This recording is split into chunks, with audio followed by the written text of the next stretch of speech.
ACB వలకు మరో అవినీతి చేప చిక్కింది. వరంగల్ జిల్లాలో ఓ రెవెన్యూ అధికారిపై వల విసిరి అధికారులు పట్టుకున్నారు. అధికారులు జరిపిన తనిఖీలతో వరంగల్ జిల్లా కిలా వరంగల్ తహసీల్దార్ బండి నాగేశ్వరరావు అక్రమ ఆస్తుల గుట్టు బయటపెట్టింది. ఆదాయానికి మించి ఆస్తులు కలిగి ఉన్నట్టు గుర్తించిన ఏసీబీ అధికారులు హన్మకొండ జిల్లా ఎన్ఐటి సమీప చైతన్యపురి కాలనీలోని ఆయన ఇంట్లో సోదాలు నిర్వహించారు. మొత్తం 5 కోట్లకు పైగా ఉన్న అక్రమ ఆస్తులను గుర్తించారు. నాగేశ్వరరావు ఆదాయానికి మించి ఆస్తులు కూడబెట్టినట్టు విశ్వసనీయ సమాచారంతో హనుమకొండలో ఆయన నివాసంలో, వరంగల్ పోర్టు రోడ్డు, రుద్రమాంబ నగర్లోని కిలా వరంగల్ తహసీల్దార్ కార్యాలయం, ఖమ్మం జిల్లాలోని ఆయన బంధువుల నివాసాల్లో కలిపి 7 చోట్ల ఏకకాలంలో సోదాలు నిర్వహించారు.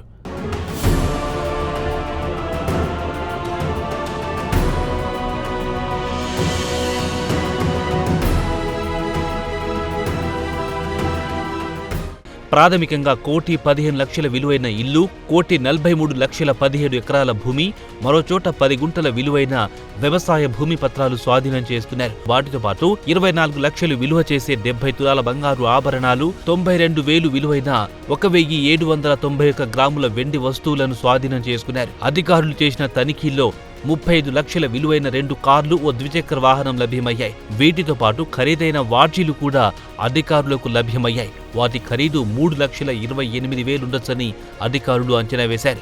16,43,803 విలువ చేసే గృహోపకరణాలు కూడా తనిఖీలో బయటపడ్డాయి. మొత్తం కలిపి 5 కోట్లకు ఆస్తులున్నట్టు గుర్తించారు.